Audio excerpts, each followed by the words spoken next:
আসসালামু আলাইকুম, কেমন আছেন সবাই? আশা করি ভালো আছেন। আমি মোটামুটি ভালো আছি, তবে মনটা ভালো নেই।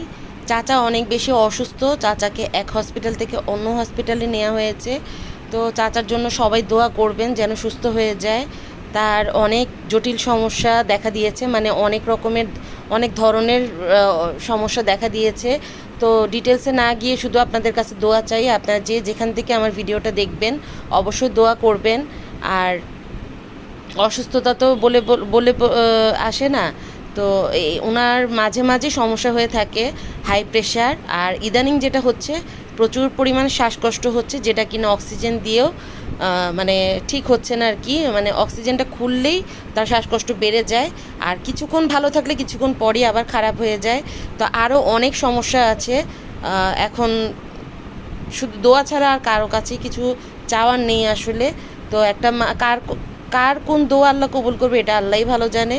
তো আমরা যে যেখান থেকে পারবো দোয়া করব প্রতিটা মানুষের জন্য, প্রতিটা বান্দার জন্য। তো আমার চাচা বলে কোনো কথা নেই, আপনারা সবাই সবার জন্য দোয়া করবেন। যারা অসুস্থ তাদের জন্য একটু বেশি দোয়া করবেন। আল্লাহই একমাত্র জানে কার দোয়া আল্লাহ কবুল করবে। তবে চাচা অনেক আগে থেকেই অসুস্থ। তার অনেক আগেও সমস্যা দেখেছি আমরা, তবে ইদানিং যেগুলো হচ্ছে সেগুলো একটু বেশিই হচ্ছে। যেমন তাকে হসপিটালে নিয়ে যাওয়ার পরও দেখা যায় ডাক্তাররাও ঠিকমতো তার যে কী সমস্যা এটা ধরতে পারে না। কিন্তু অনেক সময় দেখা যায় রিপোর্ট ভালো আসে, কিন্তু বাসায় আসার পরে তার সমস্যাটা আবার দেখা যায়। বিশেষ করে শ্বাসকষ্ট, প্রেশারটা আপ ডাউন করে, এগুলো একদমই ঠিক হচ্ছে না। আর ঠিক হলেও দেখা যায় কিছুক্ষণ পরে আবার সেই প্রবলেম দেখা দেয়। তো ইন্ডিয়া গিয়ে মাঝে মাঝে যায়, মানে বছরে 2-1বার তার ইন্ডিয়া যাওয়া হয় চিকিৎসার জন্য। ইন্ডিয়াতে গিয়েও একবার এরকম সমস্যা সে ফেস করেছে। তো তখন তার মেয়ে আর ওয়াইফ সাথে ছিল, আর নাতি ছিল, নাতি ছোট। তো তারা ওখান থেকে যতটুকু পেরেছে চিকিৎসা করে নিয়ে এসেছে। তারপরও দেখা যায় যে তেমন একটা সুস্থ হয়নি। এখানে আসার পরও তার ট্রিটমেন্ট চলছে। ভালো ভালো ডাক্তারের, বড় বড় ডাক্তারের কাছে তাকে নিয়ে যাওয়া হচ্ছে, বড় বড় স্পেশালাইজডের কাছে নিয়ে যাওয়া হচ্ছে। তো ইনশাল্লাহ আল্লাহ চাইলে তো অবশ্যই ঠিক হয়ে যাবে, এতটুকু আশা তো সবাই রাখি। তবে আপনাদের কাছেও দোয়া চাই, আপনারাও মন থেকে সবার জন্যই আমরা দোয়া করি। আর আমার চাচার জন্য একটু বেশি দোয়া করবেন। তার যদিও ছোট কোনো বাচ্চা নেই, 4টা মেয়ে, 4টা মেয়েরই বিয়ে হয়ে গেছে আলহামদুলিল্লাহ। তারা অনেক অনেক ভালো আছে। তো তারা তো সব সময় পাশে আছে, আমরাও আছি। আপনাদের কাছ থেকে শুধু দোয়াটা আশা করি। আপনারা যে যেখান থেকে আমার ভিডিও দেখবেন, ভিডিওর মাধ্যমে একটু দোয়া করে দিবেন। তো সবাই ভালো থাকবেন। আর তো আজকে এই ভিডিও দিয়ে আমার সারাদিনের ব্লগটা আপনাদের সঙ্গে শেয়ার করছি। কালকে আমার মেয়েদের রুমটা আর কি ঝাড়া হয়েছে, তো ওদের বেডশিট চেঞ্জ করা হয়েছে। আর দেখেন বারান্দা ভর্তি আমার কাপড়ের তো বারান্দায় একদমই জায়গা হচ্ছে না, একদম ভরে গিয়েছে। আমি ভিতরেও দিয়েছি, এই যে আমার রুমের ভিতরে যে পর্দা লাগিয়েছি সেই পর্দার যে স্ট্যান্ডের মধ্যেও আমি হ্যাঙ্গিং করে দিয়েছি কাপড়। আরও অনেক কাপড় আছে, সেগুলো আজকে আর ধোয়া হয়নি জাগার জন্য, ওগুলো আবার কালকে ধোয়া হবে ইনশাল্লাহ। আর এখানে যে আমার মেয়েদের এই পাশে আমি একটা ছোট একটা বেড রাখি, যেখানে কিনা বাচ্চারা আসলে এখানে একটু বসে, তারপর গল্প টল্প করি আর কি আমরা বসে। তো এখানে এখনও আমি চাদরটা বেছাইনি, এখানে বিছাতে হবে চাদর। আর এই তো আমি একাই আছি, বাসায় কেউ নেই, সবাই চলে গেছে যার যার মতো। তো মেয়েদের রুমেই আমি শুয়ে আছি। তো আপনাদের সঙ্গে একটু তো শেয়ার করলাম, আমি একাই, সবাই যার যার মতো করে কাজে বেরিয়ে গেছে। তো আমার বিছানায় একদমই ভাল লাগছে না, তাই এই যে মাটির মধ্যে একটু শুয়ে আছি আর কি। আর ওয়েদারটা কেমনই যেন একটু শীত শীত আমেজ চলে এসেছে। তো ইনশাআল্লাহ সব কিছু যেন ভালোভাবে হয় এটাই দোয়া করি। আপনাদের দোয়ার আর ভালোবাসা নিয়েই তো এই পর্যন্ত আছি। আর বাইরের ওয়েদারটাও কেমন যেন একটু মানে শীত শীত আমেজ। তো যাই হোক, শীত মনে হয় তাড়াতাড়ি চলে আসবে। তো আমার ভিডিওটা দেখেন, আর আজকের এই ভিডিওটা এখান থেকেই শুরু করলাম। তো ভালো লাগবে আশা করি। আর পুরো ভিডিওটা দেখেন, ভালো লাগলে অবশ্যই লাইক কমেন্ট শেয়ার করে আমার ইউটিউব চ্যানেলটাকে সাবস্ক্রাইব করে দিবেন। তো ঠিক আছে, এখনকার মতো এখানেই রাখছি। আর ভিডিওটা আপনারা ঘুরে আসুন। তো সকালে আমি খালি পেটে তো চিয়া সিড খেয়ে থাকি, এটা অনেকেই জানেন, আমি এর আগেও এরকম ভিডিও দিয়েছি। তো আজকে আমি মানে এটা আমি রাতেই ভিজিয়ে রেখেছিলাম। এখানে 1 চা চামচ চিয়া সিড, 1 চা চামচ মেথি ভিজিয়ে রেখেছিলাম রাতে। তো সেটা এখন শুধু মেথির আমি পানি ঝরিয়ে পানিটা নিয়েছি, আর মেথিটা আমি খাইনি, মেথি শুধু পানিটা নিয়েছি আর চিয়া সিডের সাথে সেই পানিটা মিক্সড করে দিয়েছি। আর এখানে 1/2 চা চামচ জিরা গুঁড়ো আর 1/2 চা চামচ হলুদের গুঁড়ো নিয়েছি। তো আমি আর অর্ধেকটা লেবু নিয়েছি। তো আমি এটা এখন খেয়ে 1 ঘন্টা পরেই তো নাস্তা করব। এখন আমার ছোটো মেয়েকে বিদায় দিয়েছি, আমি চিয়া সিড খেয়ে আমি কিন্তু 1 ঘন্টা পরে নাস্তা করব এখন। তো এই তো ডিম ভেজে নিলাম আর পরোটা দিয়ে ডিম দিয়ে খাবো, আছে চা সাথে। আর ছোটো মেয়েকে আমি বিদায় দিয়েছি, ও খেয়ে চলে গেছেন, ওর আজকে 11টায় কোচিংয়ে এক্সাম আছে, তো তাড়াতাড়ি চলে গেছে। আর আমার জামাই পরে খাবে, তো জামাইয়ের নাস্তাও এখানে আমি রেখে দিয়েছি। আর এখানে আমার বড় মেয়ে আর আমার জন্য নাস্তাটা করে নিচ্ছি। তো নাস্তা খেয়ে এখন দুপুরে রান্নায় চলে যাব। আর এখানে তো চাও রেডি আছে, চাটা বসিয়ে দিব।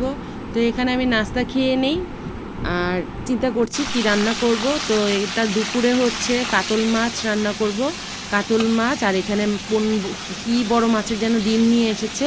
তো ডিম দিয়ে কিন্তু আমরা যে করলার যে উস্তা বলি সেটা দিয়ে ভাজি বা পটল দিয়ে ভাজি বা চিচিঙ্গা ভাজি, এই ডিম দিয়ে খেতে কিন্তু ভালো লাগে, বিশেষ করে বাচ্চারা অনেক বেশি পছন্দ করে।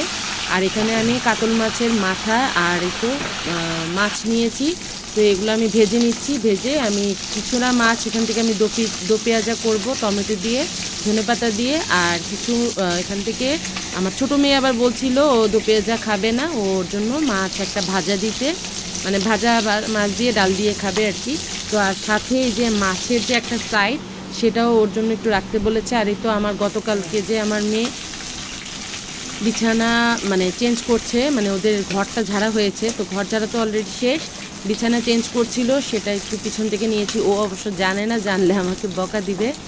তো যাই হোক, এখানে তো মেয়ের ঘর ঝাড়ছিল, আমি এখানে রান্নাবান্না করছিলাম। তো এখানে কিন্তু আমি সকালের নাস্তাটা আজকের ভিডিও দিয়ে শুরু করলাম, আর এই রান্নাগুলো এগুলো কালকের ছিল, মানে কালকের ভিডিওটা আজকে দুই দিনের ভিডিও অ্যাড করেছি। তো এখানে আমি যেহেতু চাচার মন ভালো না বলেছি, তাই আর কি কাজকর্ম তেমন একটা ভালো লাগে না, একটা টেনশন কাজ করে, মানে কখন সুস্থ হবে কখন বাসায় আসবে এই চিন্তাটাই আর কি। তো যাই হোক, অসুস্থ থাকলে যে কোনো মানুষেরই একটা টেনশন কাজ করে। তো আপনারা সবাই দোয়া করবেন, সবাই যেন ভালো থাকে, সুস্থ থাকে। সুস্থতা হচ্ছে আল্লাহ তাআলার দেওয়া নিয়ামত, আল্লাহ সবাইকে ভালো রাখুক।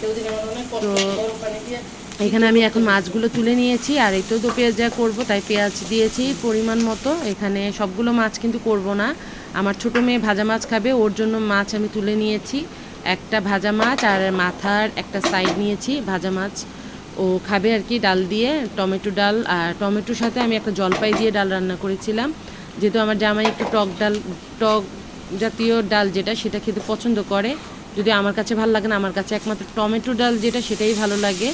তো এইভাবে আর কি ডালটা রান্না করেছি। আর এখানে তো মাছের দো পেঁয়াজা, যেহেতু চাচা অসুস্থ, মনটাও ভালো না, তার মধ্যে ঘর ঝাড়া হয়েছে, আবার নিজেও একটু অসুস্থ ছিলাম, তো এই নিয়ে আর কি তো রান্নাবান্না কোনোভাবে চলছিল।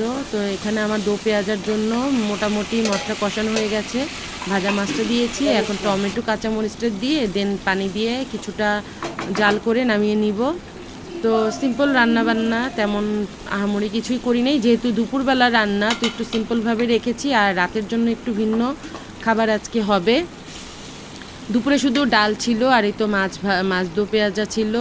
আর রাতের জন্য আমি এখানে চিকেন কাবাব যেটা সেটা করব, একটু ভিন্নভাবে করব। তো ভিডিওটা ফলো করবেন, ভালো মতো একটু খেয়াল করে নেবেন যে আমি কিভাবে কি করছি। এখানে আমার মাছটা কিন্তু হয়ে গেছে, তো আমি এখন এটা বেড়ে নিচ্ছি, দুপুরে খাওয়ার জন্য টেবিলে দিয়ে দিব। তো ভাত হয়ে গেছে, ডাল হয়ে গেছে, এখন মাছও শেষ রান্না। এখন আমি যে চিকেনটা করব সেটা ম্যারিনেট করে রেখে দিব। তো চিকেন ম্যারিনেট করে রেখে দিলে দেখা যায় যে ভালো মতো মশলাগুলো ঢুকে যায়, আর একদম খাওয়ার আগে দিয়ে বের করে নিলেই হবে। তো এখানে আমি তো চিকেনটাকে কিন্তু আমি রান আর ব্রেস্ট পিস যেটা, তো রানের পিস আর বুকের পিস যেটা সেটাই নিয়েছি, মিক্সড করে মানে আমার মতো করে আমি সাইজ করে নিয়েছি। আর এখানে তেঁতুলের যে আমার মিক্সড একটা সস বানিয়েছিলাম টক মিষ্টি ঝাল আমার ঘরে বানানো, সেটা আমি 1 চা চামচ পরিমাণ দিয়েছি। আর এখানে আমি কোনো আদা রসুন কাবাব মশলা ব্যবহার করব না, আজকে একটু ডিফারেন্টভাবে করব, একটু খেয়াল করবেন। এখানে এই তো চিলি ফ্লেক্স দিয়ে দিলাম, আমার ঝাল অনুযায়ী আমি দিচ্ছি, মানে আমি যেমনটা ঝাল পছন্দ করব তেমনটা আপনারা আপনাদের মতো করে দিয়ে নেবেন। আর এখানে আমি একটু গোলমরিচের গুঁড়াও দিব, আর হলুদ মরিচ ধনিয়া তিনোটাই দিব পরিমাণ মতো, সাথে স্বাদ মতো লবণ। আর এখানে গরম মশলা গুঁড়ো দিয়ে দিলাম, ঘরে যে আমি গরম মশলা তৈরি করেছি সেটা দিয়েছি পরিমাণ মতো। দিয়ে দিব এখানে সাদা ভিনেগার যেটা, সেটা দিয়ে দিব 2 চা চামচ পরিমাণ। আর এখানে আমি রসুন কুচি ব্যবহার করব, মানে আদা রসুন বাটা দিব না, তার বদলে আমি এখানে রসুন কুচি দিব। আর এখানে 1 প্যাকেট ম্যাজিক মশলা দিয়ে দিব, এতে কিন্তু টেস্টটা বেড়ে যায়। আপনারা চাইলে স্কিপ করতে পারেন, এর বদলে টেস্টিং সল্ট বা চিনি ব্যবহার করতে পারেন। এখন আমি পরিমাণ মতো একটু লবণ টবণ সব মশলা দিয়ে দিলাম, আর একটু সরিষার তেল দিয়ে দিব। আর এখানে কয়েকটা আমি কাঁচামরিচ নিয়েছি, যেহেতু কাঁচামরিচ দিয়ে একটু আমি ডিফারেন্টভাবে করতে চাচ্ছিলাম তাই। আর এখানে রসুন আমি একদম 5 থেকে 6 কোষ নিয়েছি, ওটাকে আমি একদম কুচি কুচি করে একটু থেতো করে নিয়েছি। তা আপনারাও একটু এইভাবে করে নেবেন, আর চাইলে এটার রসুনের পেস্টও ব্যবহার করতে পারেন, কোনো ব্যাপার না। তো আমি এখানে পেস্ট না, আমি এখানে একটু মানে কুচি করে সেটাকে একটু থেতো করে নিয়েছি, সেটাই দিয়ে দিব, একটু মুখে আর কি কামড়ের মধ্যে লাগবে এরকমটা। আর কাঁচামরিচটাকেও আমি এভাবেই কুচি কুচি করে থেতো করে নিয়েছি, যেন মুখে কামড়ের মধ্যে লাগে। তো এইভাবেই আমি ম্যারিনেট করে রেখে দিব, তারপর খাওয়ার সময় ভেজে নিব। সরিষার তেল দিয়ে করলে বেশি ভালো, আপনারা যদি না থাকে তাহলে বাটার অথবা রান্নার কুকিং অয়েল দিয়েও রান্না করতে পারেন, তবে সরিষার তেল দিয়ে করলে কাবাবের ফ্লেভারটা সুন্দর আসে। তো এই হচ্ছে, আমি এখন ম্যারিনেট করে এটা রেখে দিব কয়েক ঘন্টার জন্য। আর এটা যেহেতু রাতে খাবো তাই এখন আমি ম্যারিনেট করে রেখে দিলাম।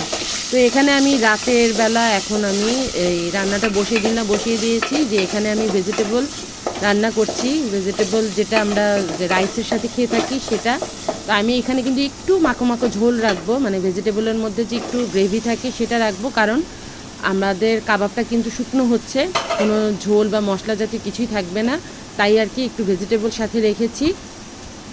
আমি কিন্তু চিকেনটা ফার্মের মুরগি নিয়েছি, মানে ব্রয়লার মুরগি যেটা সেটা নিয়েছি। আর এখন আমি ভেজিটেবল রান্না করব, তার জন্য পরিমাণ মতো তেল নিয়ে মুরগিটাকে একটু ছোট ছোট টুকরো করে ভেজে নিয়েছি, তার সাথে লবণ। আমি যেহেতু আজকে টেস্টিং সল্ট নাই, তাই তার বদলে একটু চিনি অ্যাড করেছি, লবণ অ্যাড করেছি পরিমাণ মতো। আর এই তো পরিমাণ মতো আমি ঝাল বুঝে আর কি কাঁচামরিচ দিয়েছি কয়েকটা, দিয়ে দিব গোলমরিচের গুঁড়ো। মশলা আর কিছুই থাকবে না এখানে, জাস্ট ভেজিটেবল যেভাবে রান্না হয় আর কি। এখানে আমি একটু ভেজে নিব, তেলের মধ্যে যে চিকেনগুলো দিয়েছি তার সঙ্গে একটু ভেজে নিব সবজিগুলো থেকে কিন্তু অলরেডি পানি ছেড়ে দিবে, তাই প্রথমে কোনো পানি দেওয়ার দরকার নেই। প্রথমে একটু এইভাবে একটু ভেজে নেবেন, দেখবেন এর মধ্যে থেকেই পানি ছেড়ে দিবে। নাড়াচাড়ার উপরে রাখতে হবে, তা নাহলে নিচে দিয়ে লেগে যাবে বা হয়তো নিচে হয়ে যাবে, উপর দিয়ে একটু কাঁচা থেকে যাবে। তো আমি এখানে সবজির মধ্যে কিন্তু এখানে পেঁপে, গাজর আর পটল নিয়েছি, পটলের চামড়াগুলো ছাড়িয়ে দেন আমি সাইজ করে নিয়েছি আমার পছন্দ মতো, আর দিয়ে দিলাম গোলমরিচের গুঁড়ো। এখন আমি একটু ভালো করে নেড়ে চিড়ে একটু মানে মোটামুটি একটু যেন নরম হয়ে যায়, তখন আমি এর মধ্যে পরিমাণ মতো পানি অ্যাড করে দিব। তো এটা যেহেতু স্যুপ টাইপের হয়, মানে স্যুপ বলতে তো একদম স্যুপটা পাতলা হয়, এটা তো তেমন পাতলা হবে না, রাইস দিয়ে খাওয়ার মতো একটু গ্রেভি হবে। তো এখানে আমি একটু ভাজা শুরু করে দিলাম। এখানে আমি প্রথম 1 পিস দিয়েছি, এইটা একটু ভেজে আমি দেখবো এটা কেমন হয়েছে, কেমন বলতে এটা টেস্টটা ঝাল মশলা সব কিছু ঠিক আছে কি না, তাই আমি ফার্স্টে 1 পিস ভেজে নিচ্ছি। তো এখানে আমি সরিষার তেল আর সয়াবিন তেল দুটো মিক্স করে দিয়েছি, তবে আমার সরিষার তেলের পরিমাণটা কম ছিল তাই কম দিয়েছি। আপনারা অবশ্যই চেষ্টা করবেন সরিষার তেলেই যেন এটা ভাজা হয়, তাহলে এটা কাবাবটা খেতে যেমন টেস্ট হয় তেমন ফ্লেভারটাও সুন্দর আসে, মানে ভাজার কাবাবের যে অ্যারোমা সেটা খুব সুন্দর আসে। তা আমি কিন্তু এই তো ভেজে নিচ্ছি, কাবাবটা ভেজে নিব, তারপর আমি রাইসটা বসিয়ে দিব। এখানে আমার কিন্তু ভেজিটেবলটা হয়ে গেছে।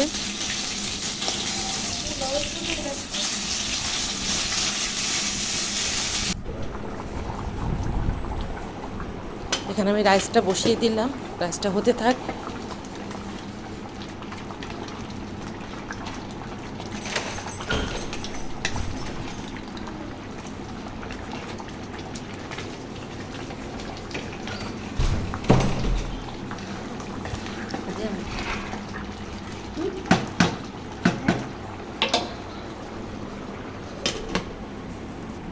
এই হচ্ছে আমার রাইসটা হয়ে গেছে। আমি এখন বাকি যে চিকেনগুলো সেগুলোকেও ভেজে নিব, আর ভেজিটেবলও রেডি।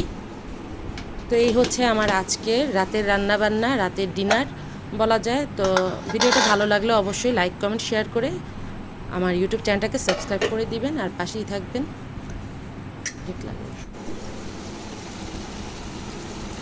তো আমি এখানে চিকেনটাও ভাজছি, চিকেনটা বসিয়ে দিলাম সবগুলো রাতে খাওয়ার জন্য। তা আমরা এখন হয়ে গেলে আমরা সবাই একসাথে বসেই খাওয়া শুরু করব।